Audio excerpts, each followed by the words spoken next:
and there are sermon notes inside of your bulletin, and I would encourage you to take those out and write down the things you would like to remember. My goal always is to give you something you would like to remember.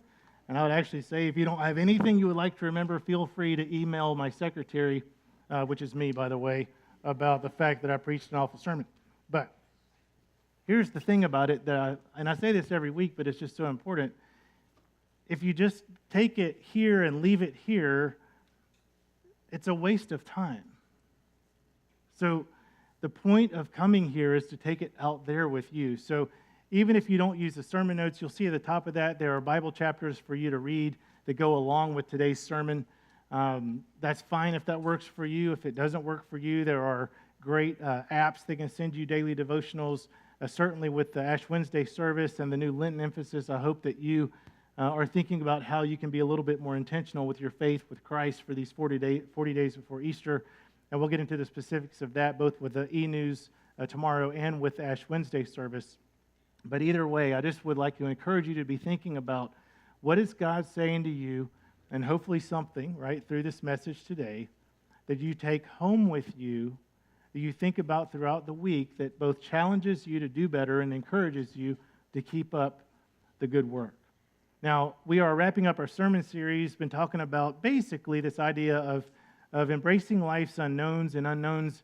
We're talking about worries and frustrations and storms of life. And if you've not heard the previous sermons, I would encourage you can go back and you can either watch them all online or listen to them online so they are there for you to catch up. Because there's a lot when it comes to God and suffering. And I will say this as well. Some of you are going through some tough times, and I get that. And one of the reasons why we need to do these studies often when we're not going through tough times is the theory of understanding God and suffering is not something that makes you feel warm and fuzzy inside.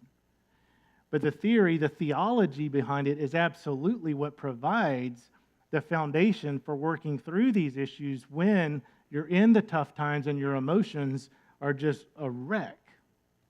So yet again, one of the reasons we need to be in church, not just when times are bad, so that God can be a Band-Aid for our problems, but also when times are good.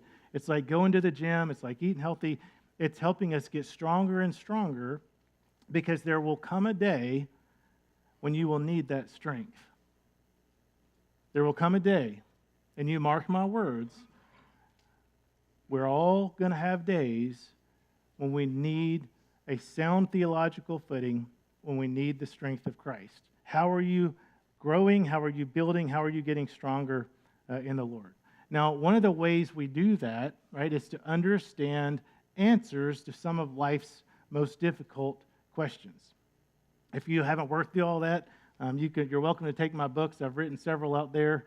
There are other great, C.S. Lewis is great. I mean, there are tons of folks that you could listen to, but the point is to start working through those questions. And one of the biggest questions you're always going to find from people who are just coming into the faith is, well, what about an all-loving, all-powerful God and all the suffering that is in the world? Most of us have experienced this idea of we expected God to do something, either we were hurting or a loved one was hurting, and we prayed and prayed and prayed, and they were still hurting, and sometimes they even died. And what some people do is they throw their hands up in the air and they say, well, if God is that way, why would I want to believe in God? Have you ever felt that way? Has God ever not answered your prayers the way you thought God should? Or what? And were you frustrated with God? And what I would suggest is that happens because, one, we're asking the wrong questions, and two, when we ask the right questions, we don't have the right answers. So anyway, the church needs to equip us to have these answers. You need to be equipped to have these answers, because chances are you will know people in the future who don't have these answers, and it would be really nice, don't you think, you got to sit down with them and say, hey, let me share with you what I've learned and how I have come to a healthy place of understanding God and suffering. Again, that's been the last 6 weeks. Today's the last one, and we're going to talk about just some things that God doesn't do usually, and then kind of how we pull all this together. Any of you know what this might be? It says State Farm on the front. Breath mints? It is not breath mints, but it is not dental floss, and it's not a tape measure. This is something that State Farm, I'm always about discounts, and every year January, and I go through all the bills, both for the church and for myself, where I'm trying to figure out what's the cheapest way possible to live my life with the highest standard possible, right?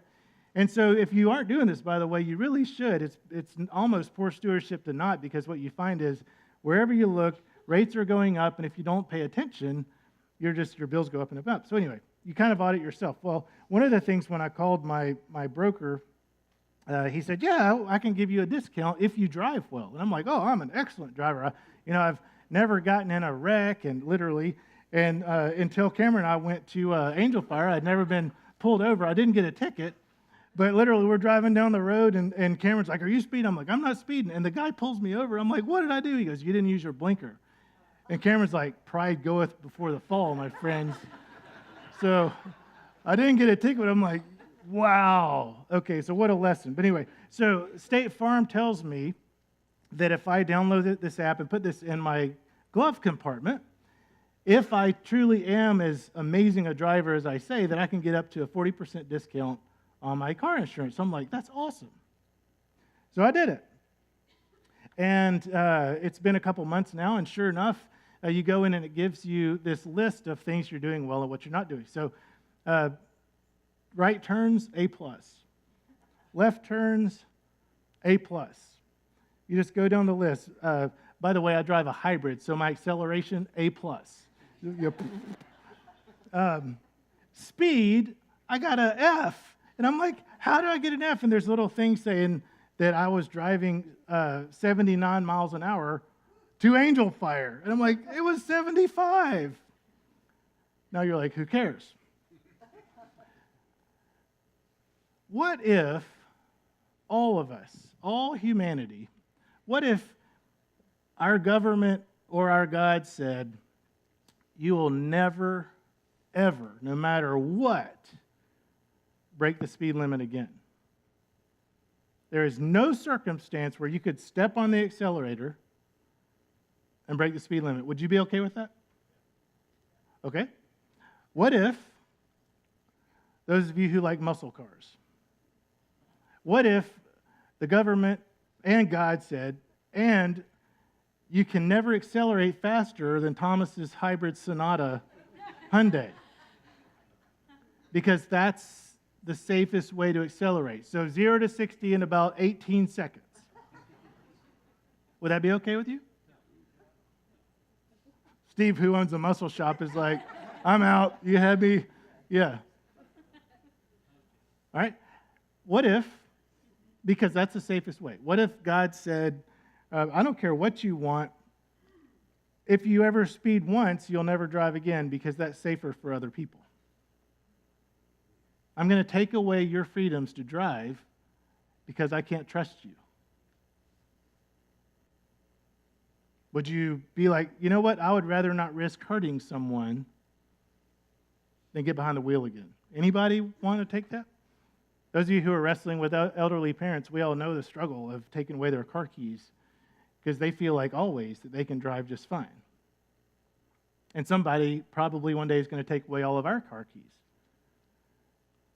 What's the issue? The issue is that most of us feel like where I'm concerned, the truth is I'm going to be just fine. I might break the law a little bit here and there, but it's everyone else that's the problem. Now, what if you take, I don't know, 160 or 170 people here, I don't know, and we say, percentage-wise, there's a group in this church, no matter your good intentions, who are going to do things that are a little bit outside of the law. You're either going to cut somebody off, or you're going to get in a hurry, or you're going to drive too aggressive. And at some point in the next 5 to 10 years, you're actually going to hurt someone. Because of that, for this congregation, we have to Uber for the next 10 years. Anybody going to take that? Of course not. How come? Because we like our free will, don't we? I mean, we do. We want to do what we want to do because we like what we want to do.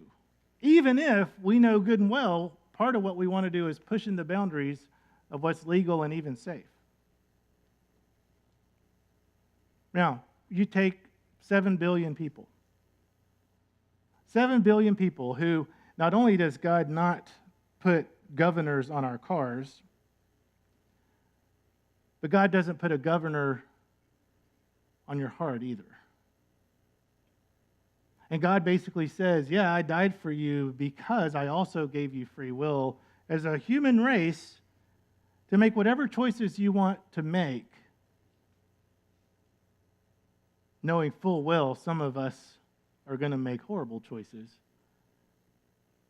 and others are going to make less than horrible choices, but still not great ones. How much hurt and pain and suffering in this world today is a result of our free will pushing boundaries and doing things we know we shouldn't do or say, and it winds up hurting people. I have thought a long time, for years, and the older I get, the more I think it's just true.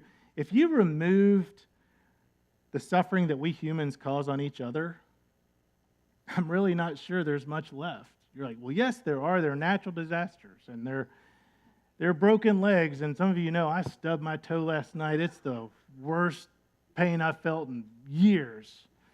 Oh, my goodness, I said some dirty words in my head. It was bad. It still hurts this morning. But it was my choice. I had the choice to jump over this metal thing like an idiot or not. Would I rather not have the choice to have done that and not have the accident? Where am I going with this?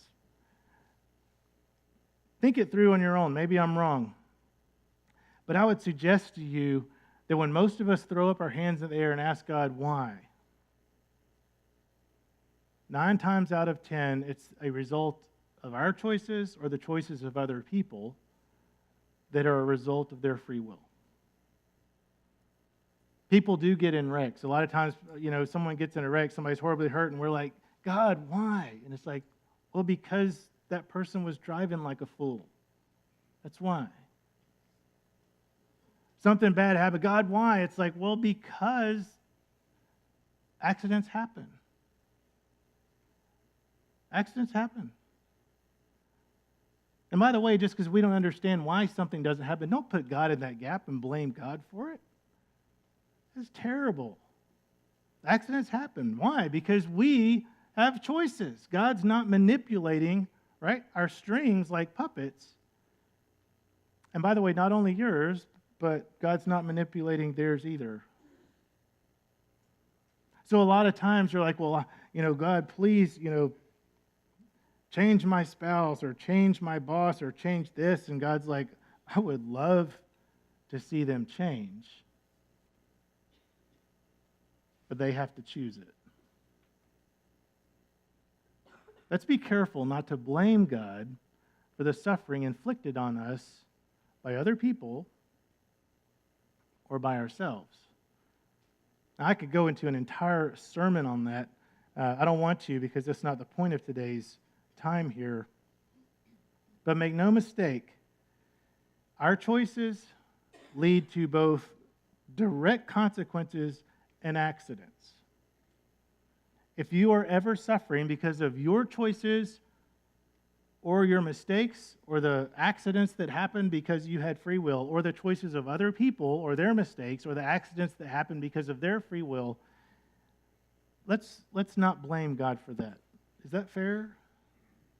And let's not say God's trying to teach me a lesson like God had a hand in some drunk driver killing somebody on the road. Now, can lessons be learned? Of course. Can good come out of that God absolutely has a hand in? Of course. Just as long as we don't say God did this because God was teaching a lesson or God had a reason, God inflicted. That's not the God we believe in, I don't think. There are other things related to free will. Poverty is one of them. Think about your debt load, your credit cards, and whatever that. What if the government said, which they can't because they need us to be heavily in debt, but what if the government said from now on, everybody has to be debt-free? So no more credit. Nobody in this room is going to be allowed to borrow a nickel. Because more often than not, the person in debt becomes a slave to the lender. Emotionally, for sure. And God says, well, I love you, so here's the deal. No debt. How many of you are going to sign up for that? No takers? What if God also said, oh, by the way, y'all are a bunch of materialistic people, so to get you out of your materialism, I'm going to force you to give 10% of your income to my work, and I'm going to force you to take another 5% or so and give it to poor people. No choice. Who's signing up? I mean, I kind of wouldn't mind in some respects, because then I don't have to. But most people would not. Why? Because it's my money. Is that? And so how much of our poverty and how many of our financial issues are actually related to our free will because we made choices to live above our means, and at some point the bill comes due? When we're in financial distress, did God really not give us enough? Especially in this country? Have none of us ever received enough, and that's why we're in financial, or is it because we made choices? Who's to blame for that? Now, here's another thing, another twist on it. Did God, you say, well, what about the poverty in third world countries? That's, we always got those theoretical. What about the person? Okay. Did God create enough food in this world for everyone to eat? Last time I checked, there was not a production problem. There was a distribution problem. So we can get all theoretical, and let's just be clear, and this is hard I am a rich, wealthy man compared to what percentage of, I have an amazing house, I got clothes, we got all this, we got air conditioning and indoor plumbing, and we think this is normal until you go to Mexico City, which I've been there too. Anyway, how much of our poverty amongst the humans is a result of our own free will to take and to keep and to hoard and to not give? We think it's hard just to give 10% of God's money back to God. Imagine if God said, for all of you who were born in this country, which you didn't have a choice on that, by the way, I'm going to force you to redistribute that wealth to Costa Rica and Mexico City. How much of us who would sign up for that? Now, I'm not arguing for communism. I'm just saying, if that would be in the best interest of the human race so that it would relieve suffering, how many of us would sign up? And the answer is, not many. So let's not blame God for poverty issues. I don't think that's fair. So you think about how much of our suffering in this world is related to people who don't have enough, and people who waste what they have, people who make free will choices, and when we make our own free will choices, and that's almost all of it. Name me a situation, and you're like, okay, I can name you one. What about when tornadoes and hurricanes strike? Harvey. That's fair. I grew up in Fairhope, Alabama, and on the Gulf Shore space, on the beach, and I'll never forget, I had one experience when Hurricane Frederick came through, and my dad's a doctor, so we had to stay at the local hospital, and I'll never forget, man, devastation. Never seen anything like it since then, except on TV, but I've certainly never experienced anything like it. But one of the things that my parents did a few years after Frederick came, they moved inland. And they've never had a hurricane hit them again. Now, is that amazing? Or is that called common sense? It is common sense. Because hurricanes hit the coast. Last time I checked, there's never been a 180-mile-an-hour hurricane hit Nebraska. How come? It's the way the world works. It's called natural law. So people who live on the beach, make no mistake, I remember my parents talking about it. They knew that they risked living on the water hurricanes. And they got to a point where they were fed up with it, so they left the risk. And by the way, it is so hard now to get insurance if you have a house on the beach because of this very thing. Even State Farm is saying, you're on your own. It's your free will choice, but we're not insuring most of you. Natural law. What about the mountains? We went snow skiing, and it was awesome. It was beautiful. There were several times that I was this close to death. But I wasn't about to be shown up by this young punk, beside me. My legs are burning, and I'm like, this is so stupid, Thomas. You're 47 years old. And I'm just like, oh, no, But it was a ball. It was a blast. And honestly, the faster I went, the more fun it was, even though I was this close. You ever notice it's kind of true with great risk comes great reward?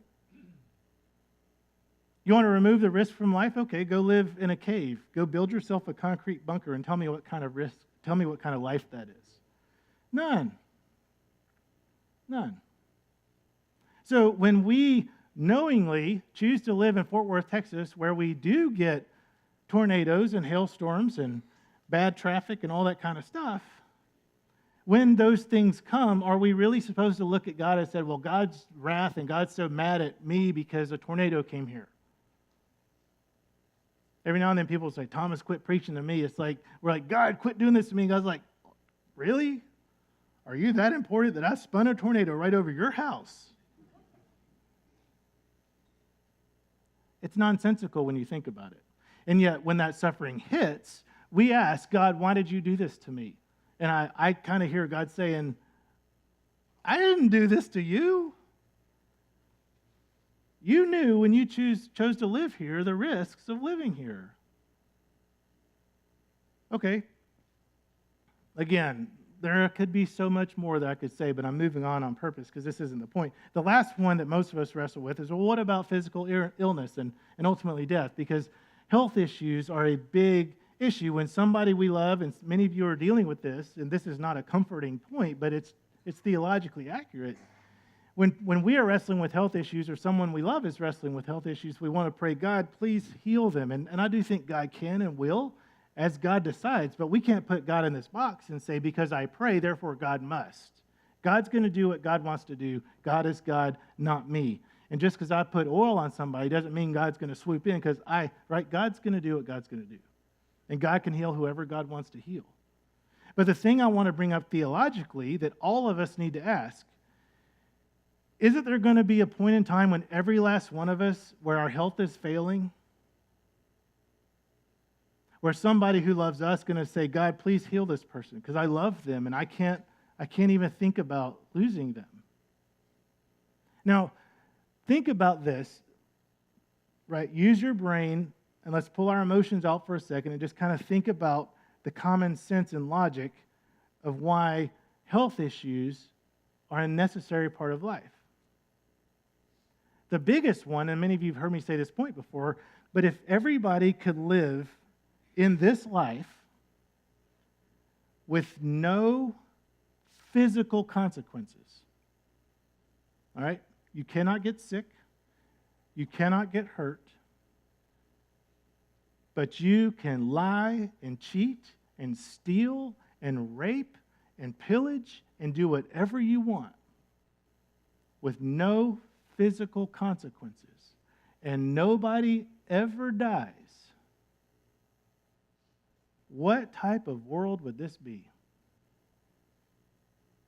Hitler never dies. All of his cronies cannot be hurt physically. There's no consequence physically. All the immorality, all the abuse, and perfect physical health. You want to live in a world like that?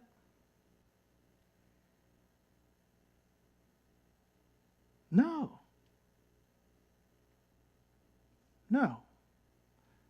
So don't get me wrong. When I come, we're going to pray for the home run, and we're going to pray for healing, and we're going to pray for the doctors and nurses. But in the midst of that, underneath that prayer, we're also going to have an understanding. This life is not the point. And I tell you, I've had a real struggle with some of this, my own family, because we have some of my family members who I dearly love, but we're just struggling with some elderly age issues. And like my grandmother had Alzheimer's for almost 9 years. And And you get to a point where the doctors in our world says the best thing is long life. No matter what kind of life, no matter what quality of life, the key is live as long as possible, no matter what. And I will tell you, many of you are wrestling with, that sounds great when they're really healthy and just get sick. But what about when they've had Alzheimer's for 8 years, don't even know who you are? Is long life really the best thing? Is life the best thing? And I'll tell you, one of I think our problems is that we have forgotten there is dignity, people, in death. There is dignity in why? Because this life is not the point, which is ultimately what I want to talk to you about today. We are such a shallow people. It starts right here. I mean we. Because we think all that matters is this life for me now today. That's what matters. That's what I'm living for. Live long and prosper. That is the goal. Or is it? John 3:16. Everybody knows John 3:16. Do you know John 3:17? For God so loved the world that he gave that whoever might have, won't perish but might have. But, verse 17, John 3:17. God did not send his Son into the world to judge the world, but that the world might be saved through him. If y'all would close that door. Thank you, Dr. Childs. By the way, I love that noise. Churches that don't have the noise of screaming children are dead. That the world might be saved, okay? Saved from what? Poverty? Health problems? Saved from what?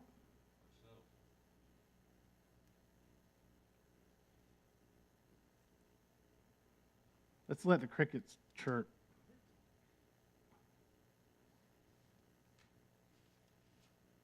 Jesus didn't come to judge the world. Let's start there.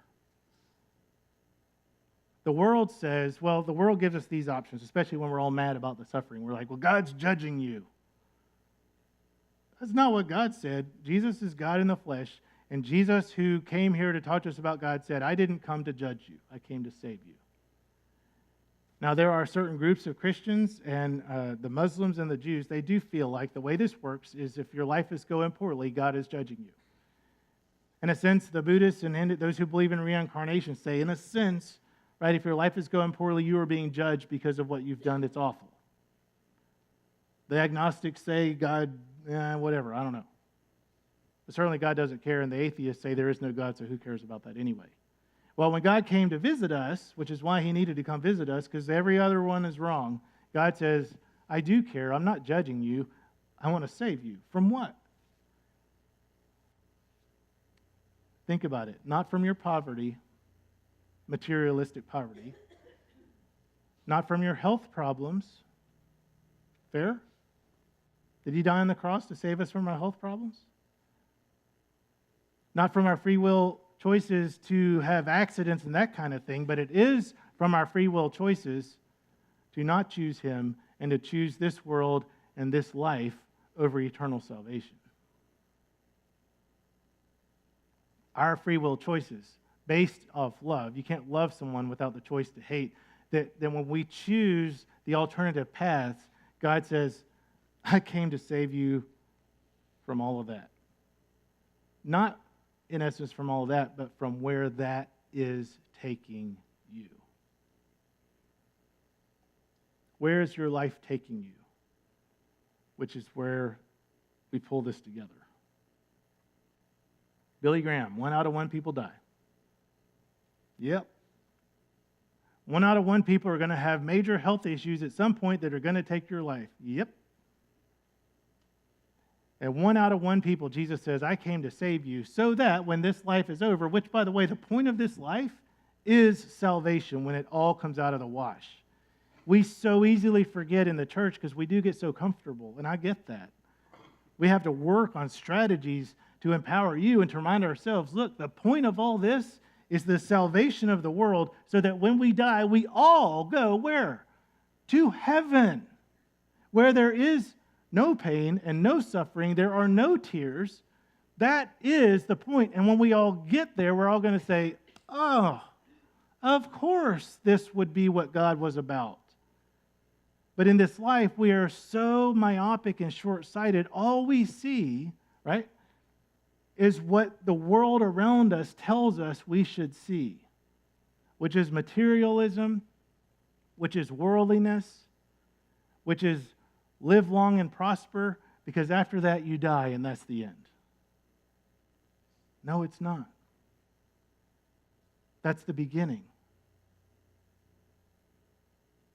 How about you? When you suffer, does a part of you have an underlying foundation that says, this is temporary and it's necessary? Because without it, right, this world would be an awful place. In John 14, Jesus says, trust in God and trust in me. Where I want to pull all this together is that all of us, you can't help it. When suffering strikes, you're in that place of shock and disbelief, and then anger and depression and grief and despair. The emotions are not going to help. But one thing that can help is we remember, as the disciples, right before Jesus was crucified, when they're in the upper room and when they're having these conversations right before, at the beginning of Passion Week, Jesus is like, look, I know that you're going to hurt. He's like, I'm about to hurt. Jesus did hurt. But we have a great high priest who can sympathize with our weaknesses precisely because he has suffered and he has died. And how does the story end? And he is risen. Think through your theology about God and suffering. Think through it. If a friend of yours or a family member of yours is struggling because something has happened to them and they don't have answers, can you help work them through how maybe some of that makes some sense, even though emotionally it still hurts really bad? And can you also lead them to the point that basically says, and in the midst of all this, let's not forget what all this is about. God never intended for us to live this life without suffering.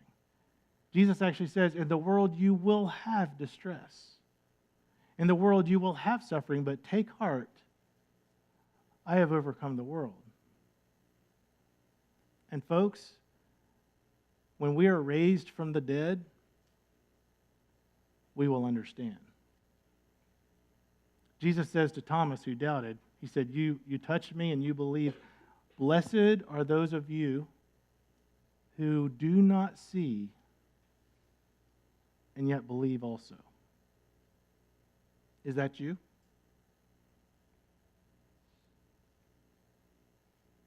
I hope so. I hope so. All of us have to make the free will choice to be saved. And once you are, I hope that you also understand the importance of sharing that gospel with whoever it is that God brings into your life.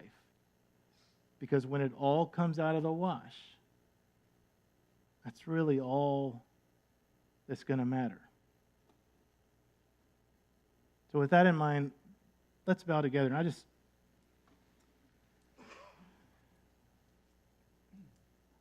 think about whatever anxieties, worries, sufferings, issues that you've wrestled with, just say the past month, whatever the big one or two are.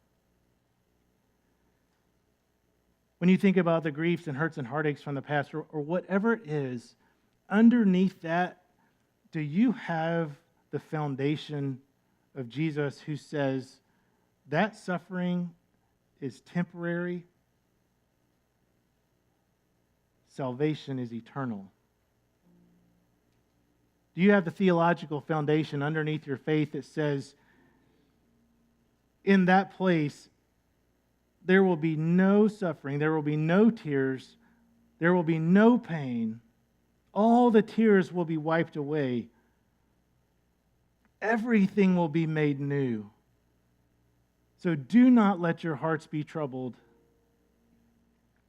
Do not be afraid.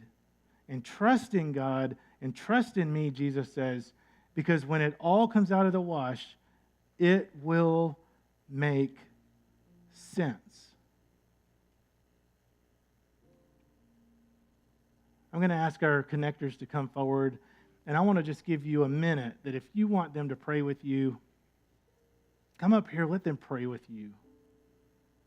If you need the strength of the Lord, if you need to accept salvation for the first time, whatever it is, if God lays on your heart that you need to make a decision for Him, I want to encourage you, you make that decision. There's no reason to wait for any of us. And finally, as you think to the week ahead and as you take this message with you out into the world, when you experience pain and suffering in the future, even maybe this upcoming week, will you remember that Jesus suffered too, that He understands,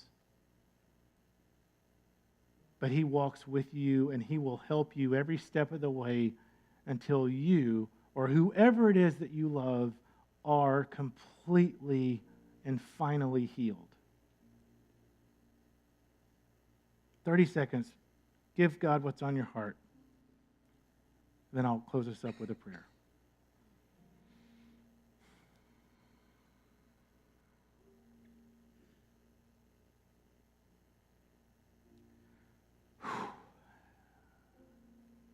Lord, we love you. We thank you for this time. We are reminded how easy it is to just be like ants in an anthill and never think beyond. But we know you came from there. Lord, thank you for showing us the way and for giving us a better truth. And as we move into the world and move into this week, I ask for everyone here, those online, all that we love, that we might a little bit more have your perspective on this life and the life to come and the fact that it really is about salvation and where we're headed, not just where we are. All that we are, we give to you. I pray for everyone here that they would know that height and depth and width and breadth of your love. Lord, may we all know your peace which surpasses all comprehension.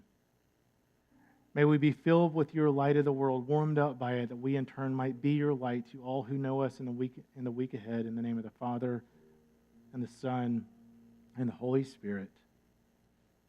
Amen. Thank you all for coming. Before you leave, I would encourage you, please find somebody you don't know. Shake their hand, say good morning, God bless you. So glad you came today. And Lord willing, we'll see you either Wednesday night at the Ash Wednesday service or next Sunday here at 11.